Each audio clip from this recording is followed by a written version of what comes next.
Morning, everybody. My name is Trenton, and I'm an alcoholic. It's really good to be with you this weekend. Thank you for the warm welcome, and I believe it's always an honor and a privilege to participate in a meeting of Alcoholics Anonymous. So I want to thank my good friend Darren for inviting me, and I want to thank the committee.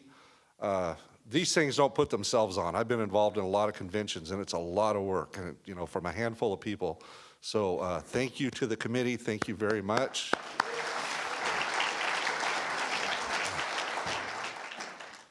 I want to thank my sweetheart, Georgia, for being here with me. You'll hear a lot more about her later, but my life has been made so much better with her in it, and we have a great time, and it's good to be here with her. I want to also thank our other speakers. It's just polite to do that, and it's a formality, but that's not the reason I'm doing it. Sarah, Friday night, just knocked it out of the park, and yeah. And Angie last night just tore the house down. I mean, it was fantastic. When I saw their names on the list, when they invited me, I was super excited. I've heard both of their talks before, and I loved it. And they outdid themselves this weekend. And it's just been it's been a really, really good weekend. If you're new, welcome. Welcome to this life-saving, life-changing place. And I did pretty good. I usually can't get through my own name without having to bust out the Kleenex. I've got priors. Georgia stuffs a couple of these in my pocket just when we head out the door.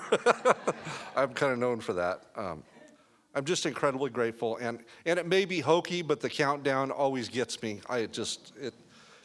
To me, it's the simple form of Alcoholics Anonymous. It's one alcoholic talking with another. And to see our longest long-timer up here with our newest newcomer, it just does something to me, man. It gets me every time.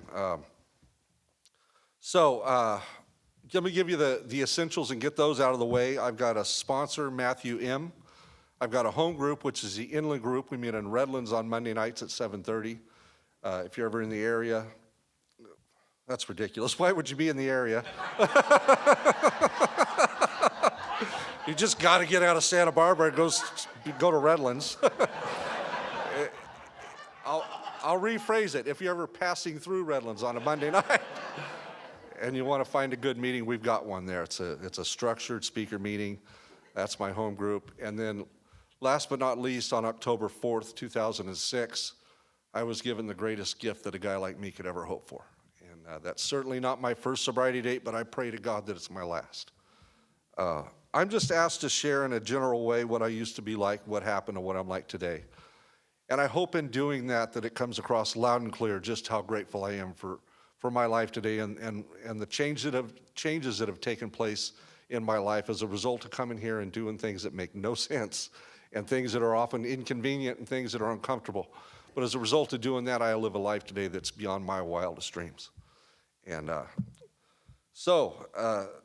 to make that make sense, if you're new, in the next 45 minutes, hour, I'm going to get drunk, burn my life to the ground, and get sober and on the road of happy destiny.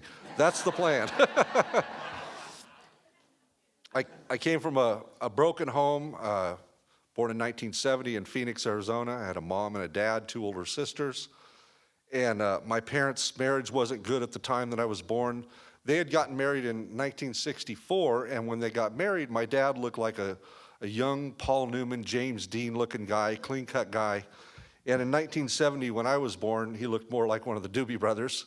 And he had turned to this hippie lifestyle and wanted to move our family into communes and travel and do whatever hippies did. And that is not what my mom had envisioned for herself. Things were bad, and so when I was 2 months old, she packed my sisters and I into a Greyhound bus and moved out to California and into a trailer park. Any other trailer park kids here? None of you. Oh, thank you. Thank you. It's funny, I always share that story. I just like to know where my people are, and I spoke at a roundup in Ridgecrest, California. And when I asked that question, everybody's hand went up. 2 weeks later, I spoke in Beverly Hills. Nobody. Nobody. At least here we got one. I hated the trailer park. Well, first of all, I was so confused about this thing with my dad. We had a picture of him on the wall at our house, and he looked like that Paul Newman, James Dean guy. And then every so often, every so many months or a couple of years, this Jesus-looking guy would come walking down the driveway, and I thought it was two different people. And I would go long periods of time without seeing him, and I desperately wanted a relationship with my dad. But that was not a popular thing to say in my house, so I just kept that down. I didn't share that. I acted like it didn't matter. And so I'm in this trailer park. I hated the trailer park, and really what was so bad about it wasn't the trailer park, it was really the condition of our trailer. It was in bad disrepair, it was filthy, it was embarrassing. The electricity would get shut off sometimes and stay off for periods of time, and we would go years without a phone because the bill wouldn't be paid. And just the condition of our home, I was always afraid of somebody knocking at the door, that embarrassment. So I grew up with a lot of shame and confused about this thing with my dad. And I looked around and it seemed like everybody else had a mom and a dad and I didn't. And they had nicer shoes and nicer cars. And I mean, most people didn't have axles underneath their house. And and I was angry. And as far back as I can remember, I had that deep sense of loneliness that I've only heard in these rooms, that deep, lonely, sad feeling. Like I always felt like I was on the outside looking in. I could be in a room full of people and I felt all alone. And I don't know where that comes from, but I always felt that. And the reason I tell that is because when I was 13 years old, I found the solution to all of that. I had that magic first drink, and for me it was magic. I don't tell you that to explain why I drank like that, but because I tell you that because alcohol was such a solution. When I took that first drink, within a couple of drinks, it didn't matter how long it had been since I saw my dad or what my address was. It solved everything. I loved it. The book says that men and women drink essentially because they like the effect produced by alcohol. I don't like it, man. I am in love with that effect produced by alcohol. And I love everything about it. I've heard people say they only drank for the effect. They didn't like the taste, or, they only drank for the effect. I love everything about alcohol. Even before I drank it, I was mesmerized by the shapes of those bottles. My aunt and uncle had moved to Palm Springs when I was a kid. We went to visit them. I don't remember anything about their house. I know it was a beautiful house, but I don't remember anything about it except for that sunken built-in bar in their living room. I was like 7, 8 years old, and I was mesmerized by it. I love the shapes of the bottles, the color of the liquid in those bottles, the names of the drinks. I mean, whiskey sour, tequila sunrise. To this day, I think if you order a drink and say on the rocks, that's just sexy, man. But especially I love that effect produced by it. I mean, it solved every problem I had ever had. And so from that day on, at 13 years old, I'm drunk constantly. I could not get enough. All I wanted was more. And I would drink anything I could get my hands on, including mouthwash, cough syrup, cooking sherry, you name it, I drank it. I remember being like 14, 15 years old, standing in my bathroom drinking shots of NyQuil, chasing it with Listerine. Social drinking. Some people call that desperation. I just call it happy hour, man. And so my mom was concerned from the start for good reason. She's coming home and finding me passed out on the couch on a daily basis. And the problem started right away with me at school and, just getting into problems.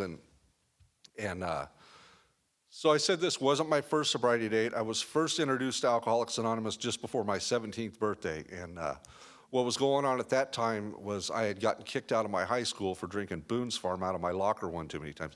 You talked about Boone's Farm last night. Something about just Boone's Farm, man. I had had a couple of girlfriends break up with me, and the only thing they said is, "You're drunk every time I see you." And already at that age, if you get between me and a drink, then you got to go. And I had some run-ins with the cops and just having a lot of problems. And just before my 17th birthday on a Saturday morning, I'd been drinking all morning, which I tell this story all the time. It's my story, and I don't think anything of it. And recently, Georgia pointed out, she said, "Wait, you were 17, it was Saturday morning, and you were drunk."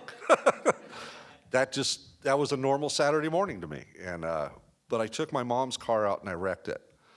And so to get the heat off and for no other reason, I agreed to go to treatment that day.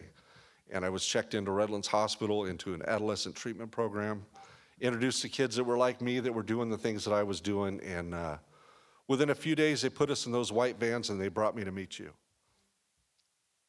And I'm grateful to this day that they brought me to meet you. I didn't know it at the time, but unfortunately, I would have a lot of years of drinking ahead of me. But when I was introduced to Alcoholics Anonymous, I started hearing the solution. I always liked the meetings. I wasn't crazy about the God stuff and the steps and the sponsor. I mean, everything that AA is. but I liked sitting in the rooms and drinking the coffee, and they would take us mostly to participation meetings, and I was that very annoying newcomer that was on step none. I didn't have a sponsor. I had nothing to share, but it didn't stop me. I would participate. I mean, I think my hand was raised walking in the door. I was ready to share, and it was typically things like a little bit of something you shared at the meeting yesterday mixed with some lyrics to a song I heard on the way to the meeting. And like, been through the desert on a horse with no name. Ridiculous. And the thing that gets me is when I was done sharing whatever nonsense I had that day, they would clap for me and tell me to keep coming back. I hear a lot of people describe a version of Alcoholics Anonymous that was not my experience. They talk about people talking down to them and calling them names and thumping them on the chest, telling them to sit down and shut up, and that was not my experience, and I'm grateful it wasn't, because I don't think I'd be here with you today if it was. Because over the years, I would come back to these rooms desperately needing you. And I always knew it was a safe place to come back. They were kind to me, and they let me just share whatever nonsense I had to say, and I appreciate that. And so while I was in that treatment center, they had a lot of suggestions, and I know you've heard them, get a book, get a sponsor, work the steps. My personal favorite, no relationships in the first year. I still can't say that with a straight face. And I was 17 at the time, and I just thought, you've taken away the booze and now the girls, somebody shoot me. And so, of course, within about 30 days, I met the girl that was to become my wife, and she didn't drink. Her dad was an alcoholic, and she wanted nothing to do with drinking. And I'm a sober guy, and we were young, and we started dating. We were inseparable, young and crazy in love. Like, we had a relationship that I've only seen in movies. And so much so that within a couple of months, she informed me I was going to be a dad. So now I'm 17, newly sober, with a baby on the way. And I don't know how most people come up with their dreams in life, but I know for me, as a kid, I would lay in that trailer at night, and I would dream about someday getting out of that trailer park and just, everything I saw on TV painted this picture, and Georgia shares this. We relate so much to each other. We have so much commonality in our stories. It's part of why we get along so good, I guess. But I would watch these movies and TV, and it always paints this picture. There's dad, mom, and dad, couple of kids, and dad goes to work every day and comes home and mom's cooking dinner, and it just paints this picture, and it looked like that's what makes people happy. That's what I was chasing. So as a kid, I would dream about a day like that. I didn't plan to start it at 17, but my circumstances said it was time to start that. And so I told my then girlfriend, we'll get married and have this baby and live happily ever after. And so we did get married, and our daughter was born, and I'm working really hard to take care of my family, and I was happy. My life was really good. By this point now, I've got this family to take care of, and I don't really have time for meetings. I mean, I'll go when it's convenient or if I have time. But I think AA has done what AA is supposed to do. I'm sober now. I'm not struggling with it. My life is really good, and I'm happy. And so I didn't drink for about a year and a half, and I went to work one day, and somewhere between work and home, I'm drunk. I never planned it. I never saw it coming, and I'm drunk. And I got home, and that's not what this young wife of mine signed up for. And within a couple of days, the family car is sitting in an impound lot because I got a DUI. The job is gone. And I'm disappearing for 2 or 3 days at a time. And I hope I never forget the amount of pain that I cause the people that love me the most when I take a drink. I break their hearts, man, and I do it over and over. And I don't set out to do that. I stop thinking I'm just going to have a couple. I'm just going to, this time it's going to be different. I'm just going to have one. We get a tall boy and drink it on the way home, and that's it. and then I'm disappearing, and I'm doing the things that I do. And I don't know how long I drank that time. I think it was a couple of months. All I know is I drank right up until I thought she was going to leave. When I thought she was going to leave, I ran back to Alcoholics Anonymous. And that started a cycle that for the next 18 years. Next 18 years, I went in and out of these doors dying from alcoholism, and didn't even know I had it. I was convinced that I didn't. I have that obsession that the book talks about, that somehow, someday I'm going to control and enjoy my drinking. And I could not see my alcoholism. There was a guy that lived behind a liquor store by my house, and I'd see him out there. He drank out of a paper sack. He lived behind the liquor store. I could see his alcoholism, but I could not see mine. I was convinced that I was going to figure it out. And so for over those 18 years, it was in and out of jails and hospitals and treatment centers. And I'm described throughout the book several places where it talks about being seldom mildly intoxicated, but usually more or less insanely drunk, where it talks about being a tornado roaring through the lives of others. And the part that I most identify with is that Dr. Jekyll and Mr. Hyde. Because when I sober up, I go to work every day. I coach my kids in sports. I do everything I can to be a good husband and a good dad and do everything right. And then I take a drink and I tear it all down. And so over those 18 years, I would build my life up, and just about the time that people would trust that, okay, this time he's got it, I take a drink and I do it again over and over. And, sometimes I'd get 30 days and get drunk, sometimes a couple of years. But it just continued the same way. And I'd lose my license. I'd get another DUI and I'd lose my license. Pretty soon I get my license back, and now I don't need you. And I'd back my way out of Alcoholics Anonymous. But I never took the direction. I never was the guy to sit in the front row. I wasn't going to put a buck in your basket, man. I'm not taking a commitment here. I don't need a sponsor. The God thing, not for me. Miss me with that. I wouldn't do the things that people were doing around me, and I would drink again. And at one point, the longest I was ever sober, I went just short of 7 years one time. But I didn't drink. And I hesitate to call it sobriety, but I didn't drink for just short of 7 years, about 2 weeks shy of 7 years. And during that 7 years, I built up a really good life for myself. We had a nice home. My marriage was good. I coached my kids in sports. And I had started a business that was having some real success. For the first time in my life, I had some money in the bank and was doing good. And at the end of that 7 years, one night, my wife and I were going to a party. And now I've never saw this woman drunk, ever. She would occasionally at a wedding have a toast or maybe a glass of wine, but out of respect for me, and she just didn't care about drinking, she didn't drink. But we're going to this party. On the way to this party, she said, hey, do you mind if I get some wine coolers? And I said, sure, no problem. And we stopped and bought these. Do you know they sell those things in a 4-pack? 4-pack. We bought one 4-pack. I am puzzled. I don't understand.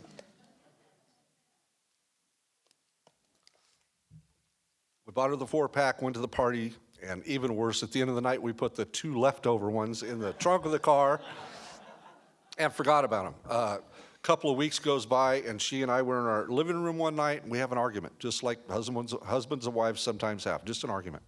But it started to get a little heated, kind of loud, so I decided to walk outside and just let things calm down. And while I'm sitting out on my front porch, I had a passing thought. I remember those wine coolers in the trunk of the car. Passing thought.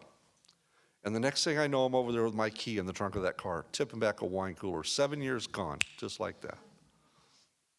If you're new, it's my experience. No steps, no service, no sponsor, no chance. No chance for a guy like me. If I'm not treating my alcoholism, I'm always going to drink again. And if you're new, we have a saying here, pitiful and incomprehensible demoralization. I think blowing 7 years on a wine cooler is exactly what they mean by that.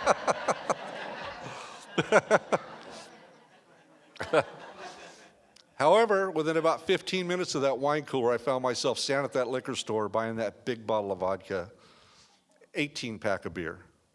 2 weeks from that wine cooler, I'm being stuffed in the back of a police car for DUI number 4. And over the next 3 years, no matter how many times I promised I would quit, no matter how many times I didn't want to drink, I drank. I could not. No matter how much I wanted to stop, I could not stop drinking. I would make that promise, and a promise that I meant with everything in me. Today I'm not going to drink. And an hour later, I'm at the liquor store, drinking against my own will. And the only description I've ever heard that really described is by Dr. Bob. He called it that frightful drinking. Because that's what I did for the next 3 years, constantly drunk, over that 3 years, I wound up at one point to try to wrap up about the way I drink. I got that fourth DUI, and I went to court, sometime later, 8 o'clock in the morning. I'm standing in front of the judge, convicted of my fourth DUI. And part of the terms of my probation of that was for the next 3 years, I was not to be under the influence of, in possession of, or in a business whose primary function is the sale of alcohol, something like that. That's a point where the book talks about the heavy drinker, the problem drinker, sufficient reason. That's the point where you would stop. I mean, fourth DUI, you're probably not going to get there. But if you did, sufficient reason. If I'm caught drinking, I go to prison. So the problem drinker, that would be sufficient reason. But what about the real alcoholic? What about me? I left that courtroom and I went 2 blocks around the corner to the Tartan Bar because they make a really good Bloody Mary. And another thing that happened during that time, like powerless, absolutely powerless. That's where I started really seeing it. During that time, I had ended up in Loma Linda Hospital with a liver condition, which is a direct result of my drinking. Nothing else causes it. And I remember being wheeled into the back, an ER doctor standing over me, and she said, if you don't soon stop drinking, you're going to die. And I could see the seriousness in her eyes. And a little while later, she came in there and she said, I was just out talking to your wife in the waiting room. She needs you and she loves you and you're going to die. I was admitted to the hospital and I was in there for a few days. And while I was in there, my wife and my kids and my mom, my grandma, everybody that was close to me was in my room and visiting me, and a lot of fear, didn't know what was going to happen. And I got released from the hospital and I had a follow-up appointment to see what I had to do going forward about this liver condition. And so I went to that appointment, and it was like 9 o'clock in the morning. I went to that doctor's appointment. And here's what the doctor said. The doctor said, you're young and otherwise in good health. And the liver has this amazing ability to heal. If you stop drinking now, you'll probably never even know that you had this. That's what the doctor said. What I heard the doctor say was, it's not that bad yet.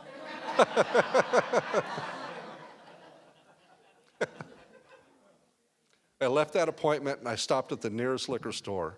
And the next time my wife saw me, the wife that had sat at my bedside in that hospital, the next time she saw me, I was passed out on our couch with an empty bottle of whiskey next to me. I hope I never forget. I hope I never forget what happens when I take a drink. So during that time, it got really bad, and so my wife went to Al-Anon. And I was so glad that you acknowledge the Al-Anons here, because I got to tell you, yes.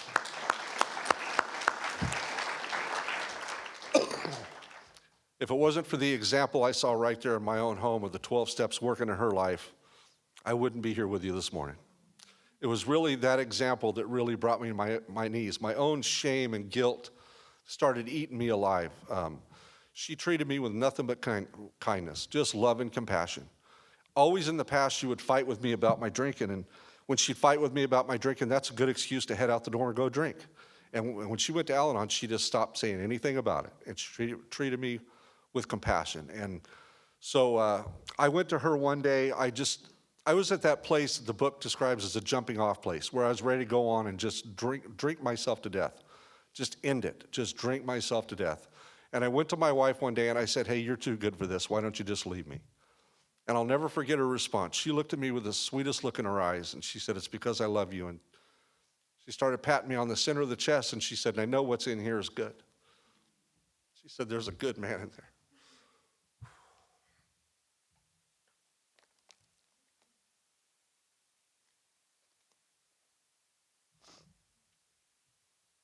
She said, when I married you, I said in sickness and in health, I'll never leave you for being sick. And then she went on to describe what it was like for her to be married to me. She said, I lay in that bed at night and I cry myself to sleep night after night. She said, I lay in that bed at 2 or 3 o'clock in the morning waiting for that knock at the door, the knock that I know is coming. And she said, then I get up in the morning and I get our kids ready for school. I get their backpacks together. I feed them breakfast.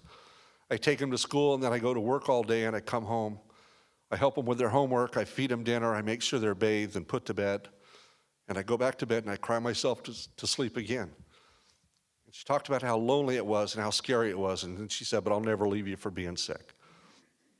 And I didn't get sober immediately after that. I drank a short time after. But what I found is there is not enough booze in the world to drink those words away. Every time I drank,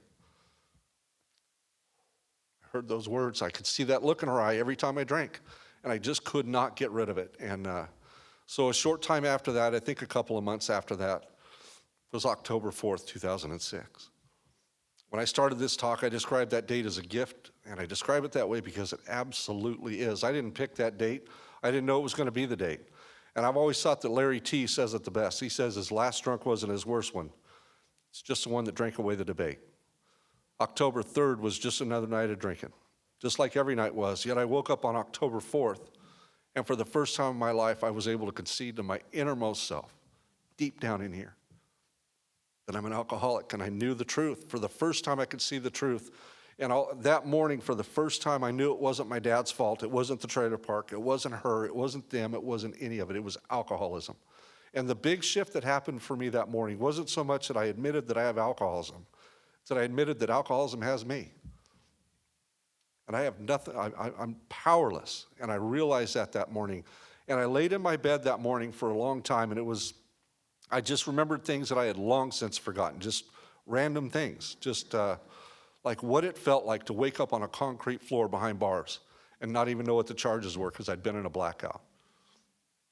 I could smell the smell of the jail. I could smell it, like wake up with a roll of toilet paper under my head for a pillow. Huh? I see the head shaking back there. Another thing I remembered that morning was my grandmother. I was always extremely close to my grandmother, very close, because when I was a kid growing up in my home and it wasn't real stable, there wasn't dinner on the table and it wasn't clean. Grandma's house always had dinner on the table and it was clean, and she never told me no. She would come and get me, and she always made me feel safe, and I adored her. I was really, really close to her. And that morning I remember what it felt like to see her on the other side of a thick piece of glass, talking to me on a filthy county phone.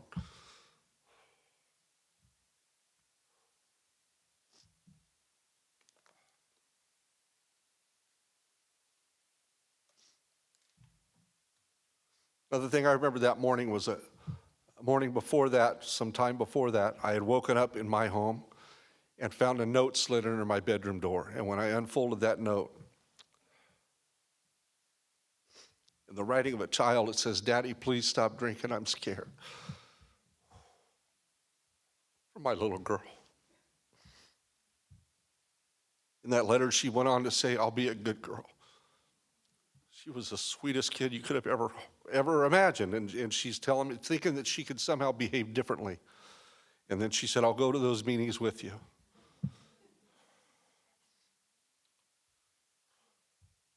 Every time I tell that, I think of that page in the book that talks about the warped lives of blameless children, the sad wives and parents, the fierce resentments. Every time I say that, that's what I think of. Oh. I laid in my bed that morning and I begged to God that I didn't even believe in for one day sober, just one day, because it had been quite a while since I'd had a day. And I came back to Alcoholics Anonymous, and I didn't drink that day, and then it was a week and a month. And it's always been my experience, if I can stop drinking and come to your meetings, the circumstances in my life just get better. I stopped going to jail. I get my job back. I get my license back. It's always been my experience, and that's what was happening. But this time, when I was 5 months sober, my wife was diagnosed with cancer, and that's not how this is supposed to go. I was 5 months sober when she was diagnosed, and when I was 9 months sober, she passed away. And I didn't take a drink. I'm a guy that takes a drink over every nickel and dime excuse you could ever imagine. And this time, I walked through that experience and didn't take a drink. And it was always my dream to be a good husband and a good dad. That truly is all I ever dreamed of doing. And I wanted to do it a lot longer than 9 months. But because of Alcoholics Anonymous, I got to be a really good husband to my wife at the time that she needed me the most. She didn't miss a single dose of medication. She was at every doctor's appointment. Her clothes were clean, her sheets were clean. I was at her bedside constantly. So when I'm asking you to come up to Santa Barbara on a Sunday morning, you bet. You mean to stack the chairs, make the coffee. I have a debt in Alcoholics Anonymous I can never repay. And that's just one of many examples, many examples. And after my wife passed away, that was like the beginning of my life just falling apart. I had that business that I was trying to run. I couldn't focus on that. The best I could do was go to 3 meetings a day and follow my sponsor around constantly. And in between meetings, go home and do my best to take care of these heartbroken kids of mine. And I couldn't focus on business. I was just devastated. I was obviously grieving, and the ground went out from under me. I just fell apart. And that was the best I could do, and just sit in these meetings. And I don't remember anything being shared at these podiums. I don't remember what people were saying. I just know that I could sit there in that room for an hour and not drink that day. Because I was scared to death to drink, and I had these kids, and then they would be without both of their parents, and I knew it. And so over the next year, my life just kind of crumbled. That business that I had some success with, I had to close the doors on it. And as a result of that, they foreclosed on my home, they repossessed my cars, I went completely broke. And my life just fell apart. And I don't say this lightly because it was a very painful thing. I felt paralyzed. I felt like I'm watching it happen in my life, and I could do nothing about it. I just couldn't. And it was painful. But at the end of the day, I stayed sober. And I was extremely grateful for that. So after about a year, I started trying to rebuild my life. I got another job and was making decent money again, and got this new house for my kids, and I rented a house and trying to rebuild my life. And then I thought, well, the only thing I need now is a relationship. And so I met somebody, and we started dating, and had the sickest, most tumultuous love-hate, even by AA standards. The sickest relationship you've ever seen. And then we got married.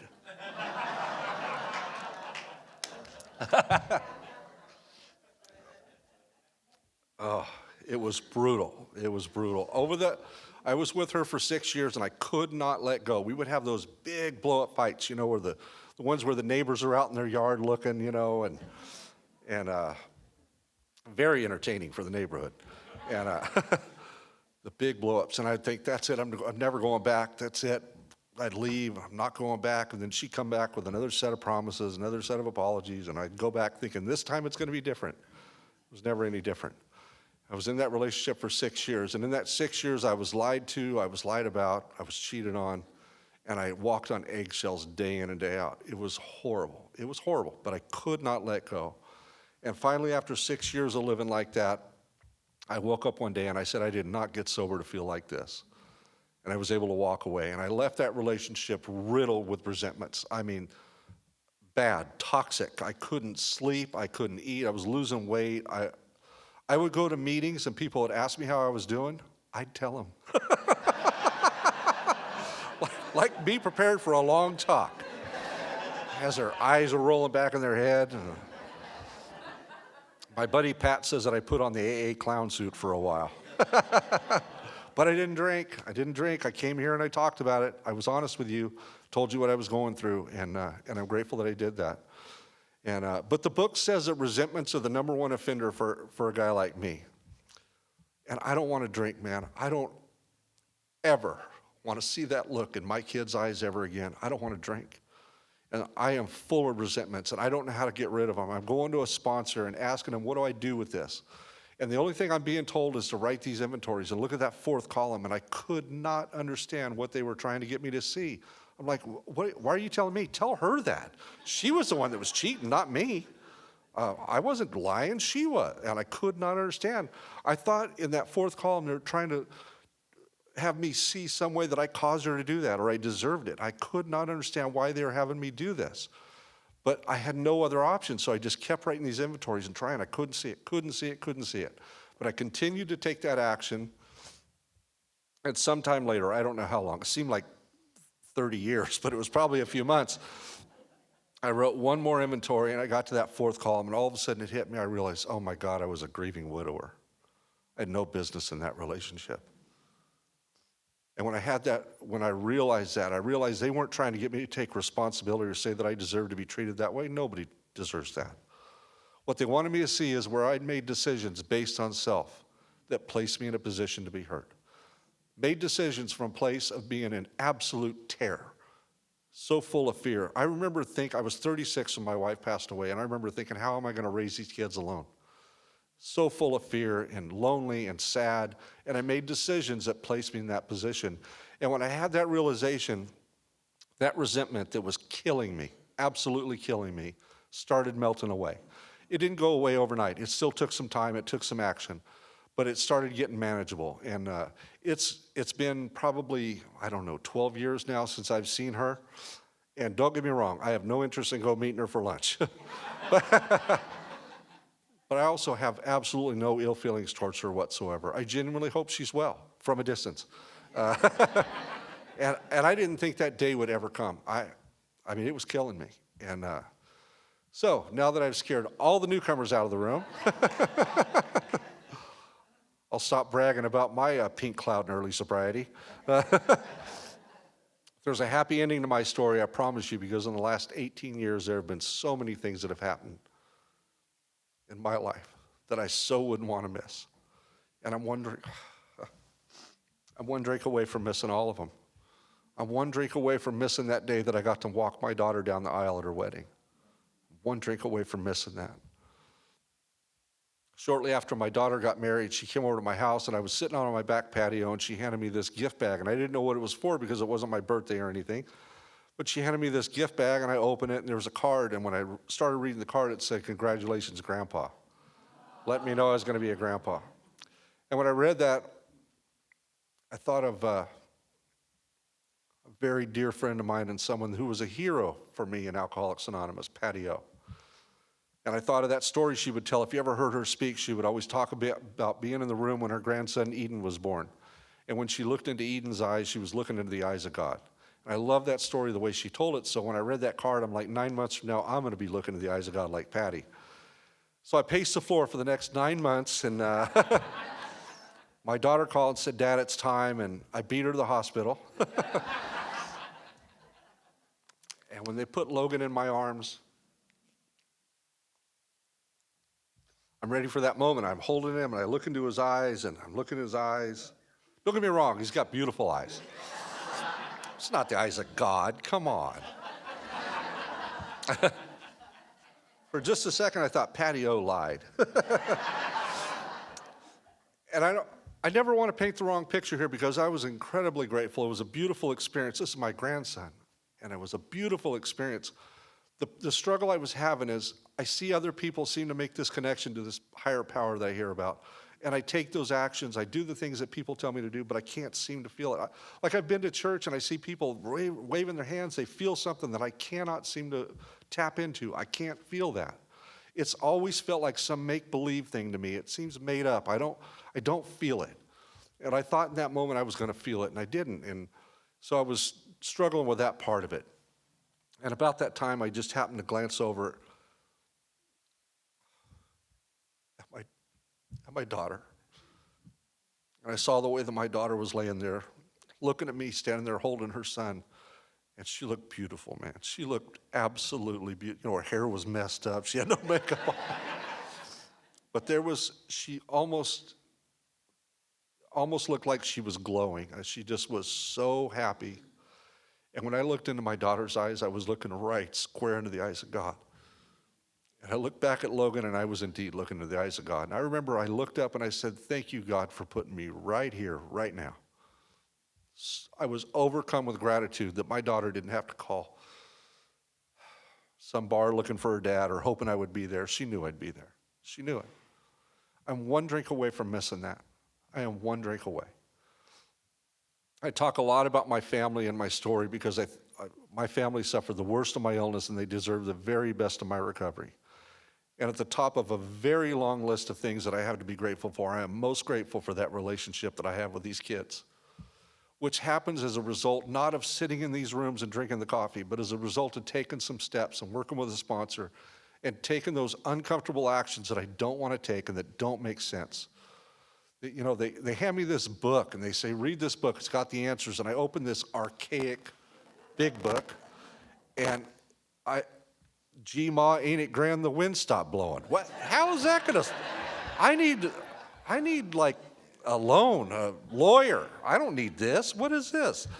But trust me, if you're new, the answers are in that book. Keep reading it. The answers are in that book. And now I got sidetracked with that. I don't even know where I was at. I talk about my family, and I'm most grateful for that. About my son, about 7 years ago, he was getting married, and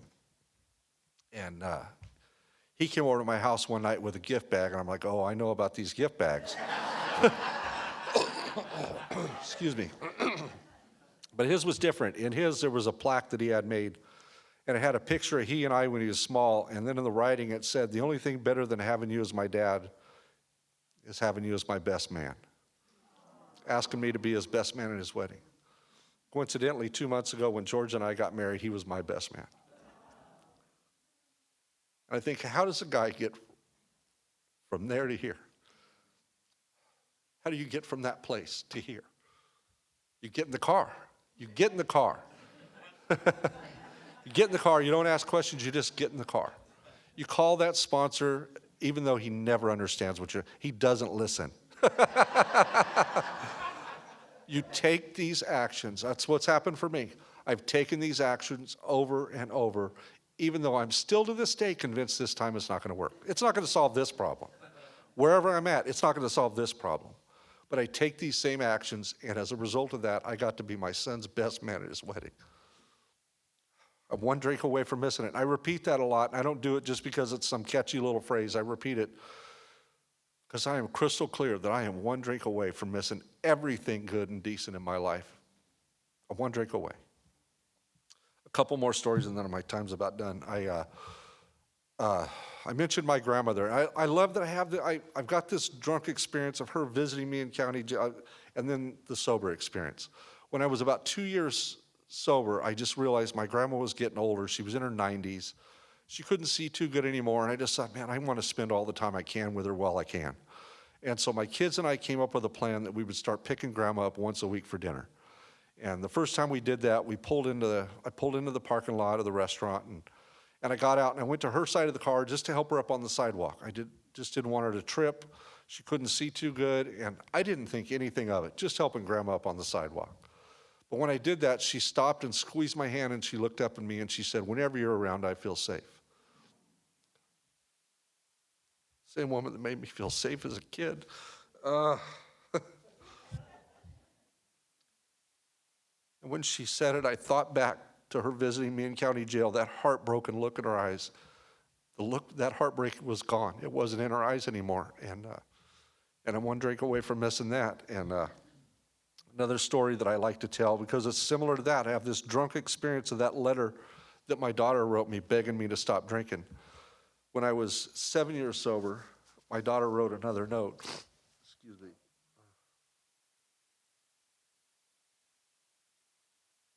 Sorry for making disgusting noises up here.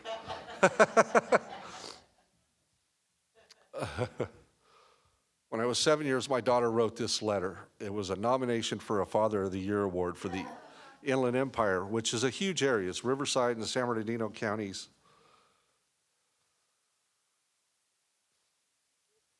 And a lot of men were nominated up for this based on these letters from our kids. And it was put in the newspapers and social media, and then people voted on it after a period of time. And in that letter, my daughter didn't hide my alcoholism. She talked about how scary it was and the struggle that I had to get sober. And she said, but then he met these people. She talked about how he came here with you and our lives started to change. And then she went on to talk about how I coached her in sports and that she watched me take care of her mom in her dying days. She talked about the kind of grandfather I was to her sons, and she just wrote this beautiful, absolutely beautiful letter. And so then when it came down to people start voting on it, she called me one day and she said, hey, Dad, you're in the top 3, and I could not believe it. And then a couple days later, she said, congratulations, you won first place. Thank you.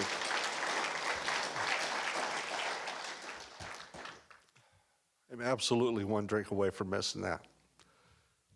And if I didn't get anything else out of Alcoholics Anonymous, if the only thing I got was that letter from my daughter, I could never repay you. It's a beautiful letter.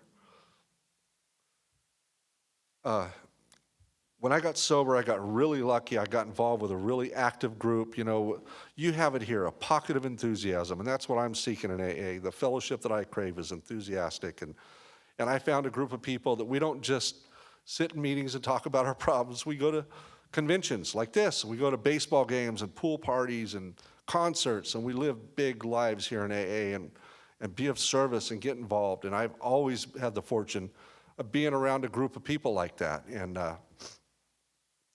so my life got really good. I've gone through some really difficult times. Life's in session. People get sick and die, and bills have to be paid, and all that stuff happens, drunk or sober. I've gone through some really difficult times sober. But the overall picture of my life has been a big life here in Alcoholics Anonymous. But the one area of my life that I struggled with, I was always, I always had that dream of having this family and kind of a hopeless romantic, and I want to have this amazing relationship. And over the years, I dated and I got in relationships, and they just didn't work out, and it got really disappointing and tiring. After a while, I got really tired of it, and I found myself in my 50s, and I've got this great life. I've got these grandkids. I love going to their baseball games. I love all the stuff I do in AA, and I just settled into the fact that that part of my life, it's just not going to be. It's just not in the cards for me. And I just kind of accepted the fact that I'm not going to find that person and have that beautiful, amazing relationship that I always wanted. And I always struggle with it, but then I just accepted it. And I've been in relationships constantly since I was 13, and I just let go of it. I let go of that idea and settled into my life. And one of the things that I would go to a restaurant and I see someone who, older person sitting there eating alone, and it would break my heart. It looks like the saddest, most lonely thing to me. But during that time, I go to a restaurant and eat. It's not bad. What was I all worried about? So what? I went to a couple concerts by myself. It was great. And I was having a good time. I'm doing all my stuff in AA, going to my grandkids' stuff. I was living a great life and settled into it. I became comfortable and I accepted it. And about that time, I invited at the time, my friend Georgia to speak at my conference. My conference, which, by the way, there are flyers all over the place here, a little plug for my conference. I invited Georgia to speak at our conference, and we were friends, but we lived about 80 miles apart, and we weren't close. We would see each other, and we were friends, and I always loved her talk, and I really had a lot of respect for her and admired her, and I liked her a lot, but we weren't close. So invited her to speak, and she said yes, and so she came out to our conference, and that weekend we sat down and just had a conversation, just two friends catching up, getting to know each other a little bit better. And I didn't realize it. I thought she was in a relationship, and I found out that weekend she was not. And I wasn't even thinking that way, but all of a sudden it just dawned on me, and I thought, well, she's right here in front of you. And we had this long conversation. Well, it seemed like a long conversation. It just felt really special. I felt like I could talk to her about anything. And I felt connected in some way. It just felt really special to me. I couldn't describe it. And I started thinking, maybe, what if? And then I thought, no, she wouldn't. And then we started talking more and texting and doing the thing. And then about a week or two later, we went on our first date. And we've been together ever since. And we have the most amazing. Like, I see other relationships, people that it looks great, looks like they have a great relationship, but there's nobody out there that I envy their relationship. We have a relationship I could have never even imagined, and I've got a big imagination, but like, we just click on every level, and we have so much fun together, and we are kind to each other. We don't play games. We're kind, and we're loving, and we have fun, and we laugh constantly. We've laughed half the night, and we go and do this thing. She speaks all the time. She's used to be one of my favorite speakers. Now she's absolutely my favorite. I hear her every week, and she gets me every time, and I love it. And we stay active in Alcoholics Anonymous. And, we practice these principles in all of our affairs, including that one. I want to protect this thing that we've got. I want to take care of it. It matters to me. So we practice these principles in our relationship. And it's just beyond anything I could have ever imagined. So we were at that conference and we had that conversation. A year later, this last April, I proposed to her and she said yes. And then 2 months ago, we got married and we had the most beautiful, some of you were there, it was the most amazing, beautiful wedding. I love her so much I can hardly stand it.